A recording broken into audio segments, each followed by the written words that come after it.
Do you want to bring your speed picking to the next level in the most efficient way? Do you not only want to gain speed but also control and efficiency in your playing? Then you have to check out today's solo, which is the final and big epic solo from the Den of Speed Picking, my online course about speed picking. Hey Guitar Champion, what's going on? I'm Justin Hornbach, back from my practice cave, and welcome to today's video. Here we go.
I wrote this solo to practice and to master as many situations as possible that we have in the speed picking technique. So in this solo you have to face inside picking, outside picking, downward pick sending, upward pick sending, two-way pick sending, string skipped arpeggios and whatnot, all in a musical way. Of course, this solo is not really fully, I only play slow and I only play with feeling kind of guitar players. No, this is a solo to practice, to master and to demonstrate what you can do with a certain technique. If you are interested in much more exercises and more knowledge and workouts and warm-ups and licks from the picking gods, then check out the Den of Speed Picking. Link to it is in the description box. And as always, check out the second link in the description box. There you will find the tabs for today's solo, because what you are about to see is the lesson about this big solo from the Den of Speed Picking, because I'm going to turn off this camera right now and enjoy my Sunday, and I hope you will enjoy your Sunday too by learning this really cool solo that I wrote to master all kinds of speed picking situations. I as well always practice this solo before a gig or as warming up or whatnot to get my fingers moving, to know, okay, my speed picking is tight and precise enough to go on stage. So this is definitely worth to check out.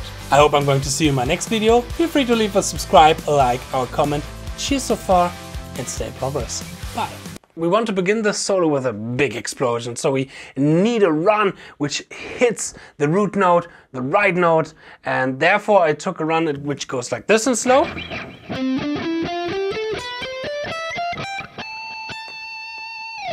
And I create those kind of runs by having a target note, in this case the A, the root note. And then I check out, okay, how many notes do I want to play to get to the target note? In this case I want to fulfill 2 quarter note sections of 1 bar of the first bar, the pickup line. And I want to play them as 16-note triplets, and therefore I need 12 notes. So I check out what are the last 12 notes before my target note. In this case it's G, F, E, D, C, B, A, G, F, E, D, and C. So I start on the C, in this case the 10th fret of the D string with my index finger. And then I'm going to play a line, a run, a scale run up to the target note. And this is a lick coming from the two-way pick slanting section, because we have overall uneven number of notes per string, 3 in this case. So we have upward pick slanting, downward, upward, downward, going to the target note. Right, then I have a little bit of melody going on, which would say play a little bit with the kind of backing track, the rhythm and the notes from the backing track. And the next cool lick is this one here. And here again, I want to fill a gap between 2 target notes. And I came up with this pretty cool descending run, in this case not ascending, descending, from the high A to the low A. And here we're starting slowly.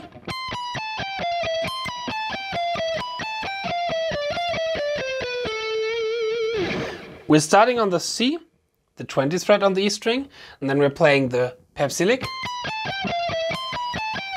going down the scale, and then we're playing the Pepsi lick in the same position, starting on the B string and resolving to the A. So here again, upward, downward, and so on.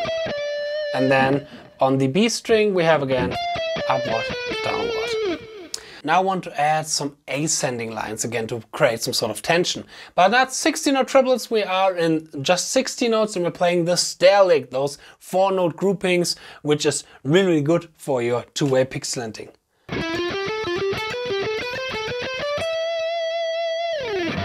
So here we want to go from the low E to the high E, and therefore the stair licks is pretty awesome.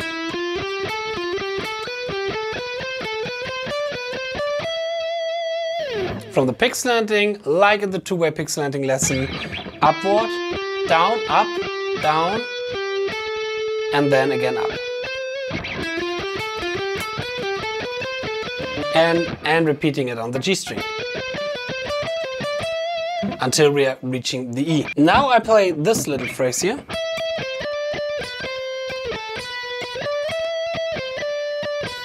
And I want to go from the C to the A, and therefore we're using again the stair lick, but descending.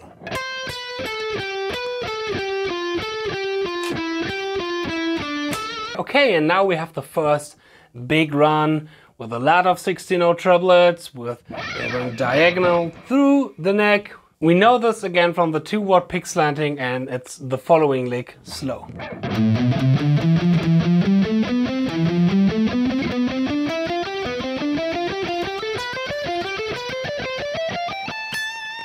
And here again we have upward pick slanting, staying on the next string as upward pick slanting, because here we have an even number of notes per string.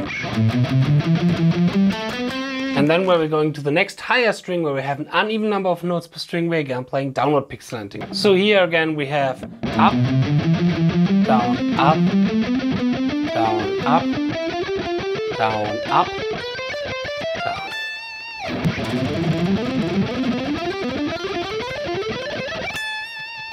So next we have the Pepsi lick, 2 times on the same shape, starting on the C, the 13th fret of the B string.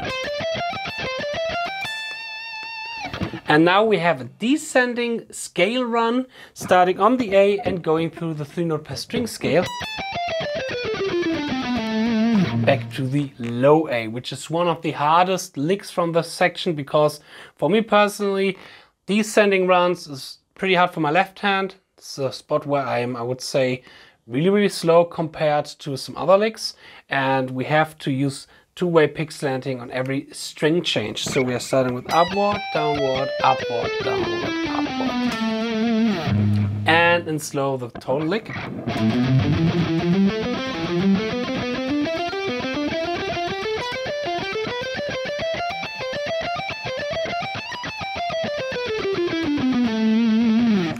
Pretty long lick, but with some awesome energy in it, and it's really, I love those kind of long and big runs which are pretty fast, and so with so much power in it, it's so awesome. I love it.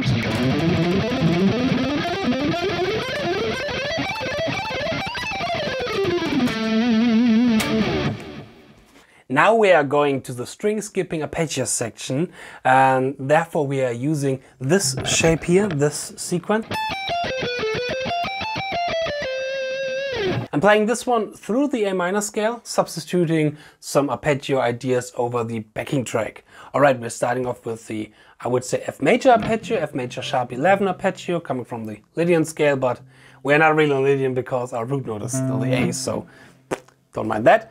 And we're starting here on the 17th fret of the E string. This is our first sequence. We have, for the pick slanting, up, down, up, and again down. So we have on every string an uneven number of notes per string. But not play it in 60 note triplets, play it in 60 notes.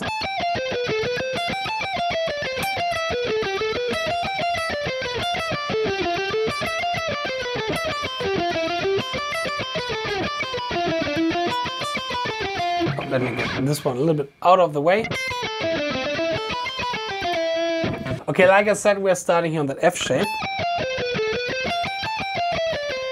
Then we're playing through the scale to the C. Every note we're playing here is from the A minor scale, so no notes that are coming from different scales or that are with sharps and flats, because none of these notes are in A minor. And then we're playing 2 times the C. And then playing again through the scale descending. Oh, sorry.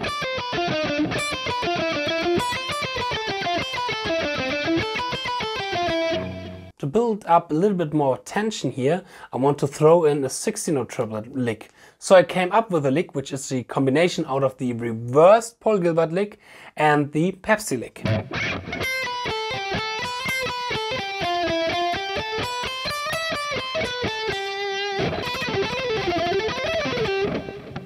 And then again we're starting at the F major arpeggio sequence, going to the E. And then we're going high up here to the note B and playing the G major string skipping arpeggio, and then A minor. Okay, and then I want to end this one as well with a 60-note triplet lick to build up a little bit more of tension, and therefore I use now a string skipping lick, which goes like this.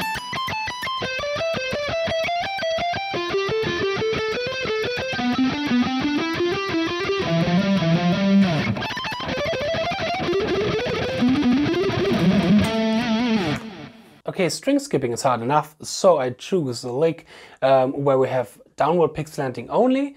In this case, we are playing 6 notes on each string, on an even number of notes, and we are starting off with the E string, then going to the B string, then going to the G string, then B string, D string,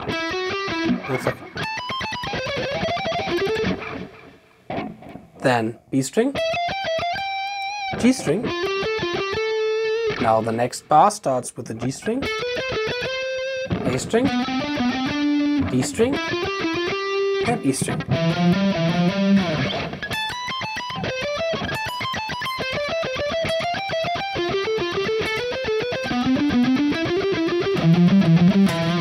And then we have another string skipping lick, ascending, but this time with 2-way pick slanting. In slow, the next lick goes like this.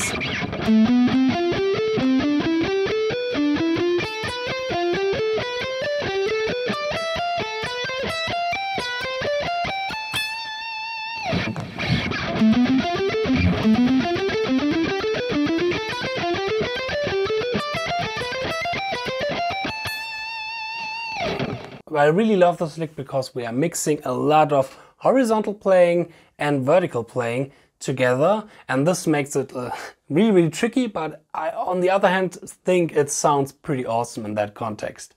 Alright, let's move on to the next lick. Now, over the next part, we have this melody as a foundation.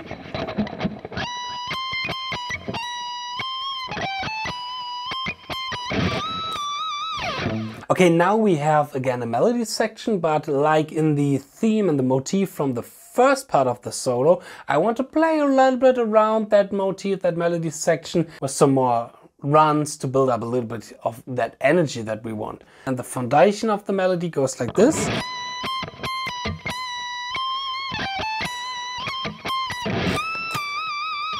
Now I want to repeat that melody, but I want to have a pickup line. That pickup line goes like this.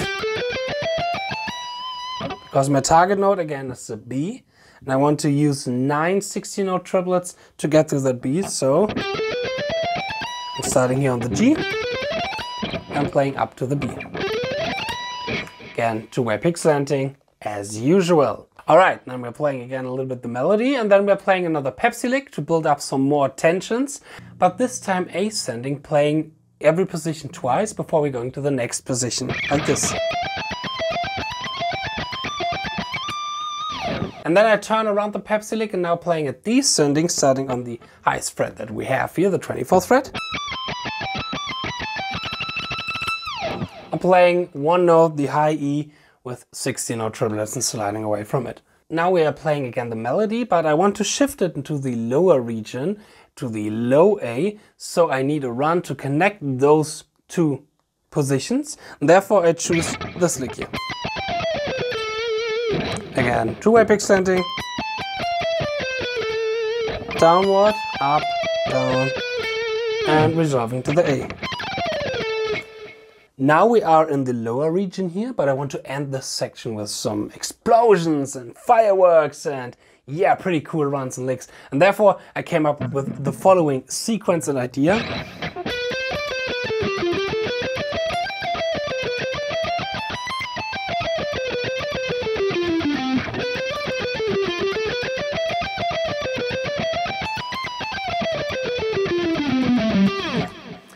The weird thing about the next phrase, the next lick, is that we don't have a sequence in numbers that repeats itself, like 3, 6, and so on, or 4.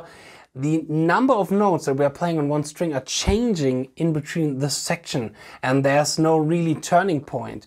You know, like when we're playing the Pepsi lick. We clearly know when it starts and when it ends. Here's a bit different, and you will see why.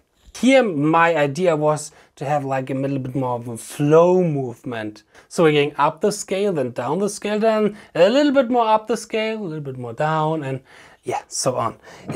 When you're taking this lick as a MIDI note and you're putting it in your MIDI sequencer or in your DAW, then it looks pretty funny. It looks like a grouping of mountains there with the high peaks. Really, really interesting to look at. So that's the lick in fast. We have again upward pick slanting. And then we're staying with upward pick slanting because after that we have 5 notes on the D string. Then we're playing 5 notes on the B string, 5 notes on the G string, 5 notes on the B string, and 3 notes on the E string. So we have 5, 5, 3, 5, 5, and 3 again. So you see in the amount of numbers we have per string that it's kind of a little bit weird and odd, but it works in the musical way. Then we're going down the scale, like this. So we have 3 notes on the E string, 3 notes on the B string, 7 notes on the G string, 3 notes on the D string, 3 notes on the A string, and then resolving to the 16 notes on the G string, where we're restarting the first bar. So we have slow in total.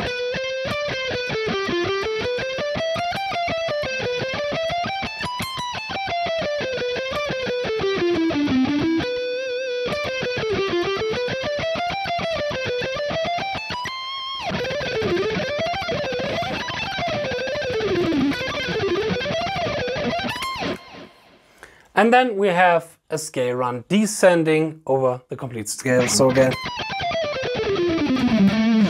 with all the two-way pick slanting in that. Now we're going to the big Paul Gilbert section. We're playing now a lot of from the Paul Gilbert sequence, starting off with the classical. Playing this for 2 quarter notes in the bar. And then we are adding the additional 3 notes to make it rhythmically interesting and to switch the pixelating direction. So in total we have, let me count in the first bar. 1, 2.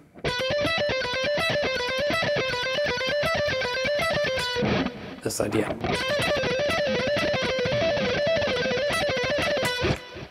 This kind of idea do we have here. Then we're playing this one ascending through the scale, but we're keeping the sequence. So the next one is here, where we're simply playing just 1 bar the Paul Gilbert lick without any variations. Really nice upward pixelating, and for that 1 note, downward pixelating. Business as usual. In the next bar we are moving again 1 step higher through the scale, ascending, and now playing the rhythmical variation. But in the end I'm going to add a little scale run to move on to the next idea. So in slow we have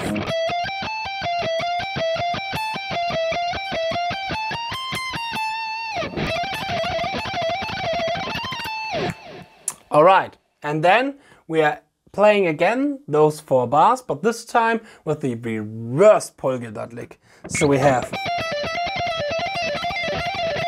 the classical reversed Paul Gilbert lick on the first bar, and then we're adding here again the rhythmical variations. And so for the change from the downward pixelating to the from the upward pixelating to the downward pixelating. First bar, here's the second bar slow.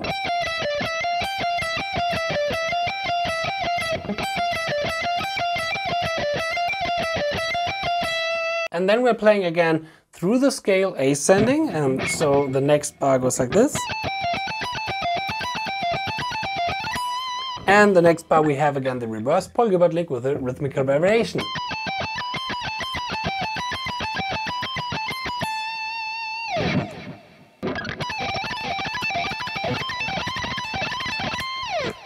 Okay, now to relax a little bit before the big finale comes, we have a 16-note pattern. Again, the stairs, and it goes like this.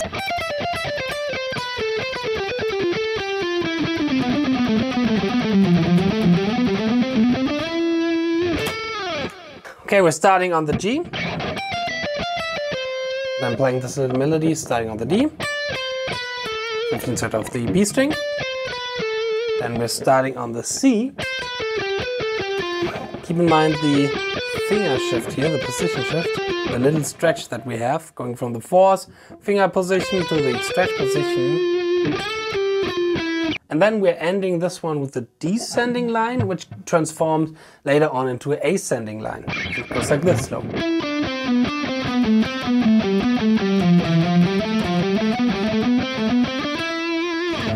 So let me play again the complete thing.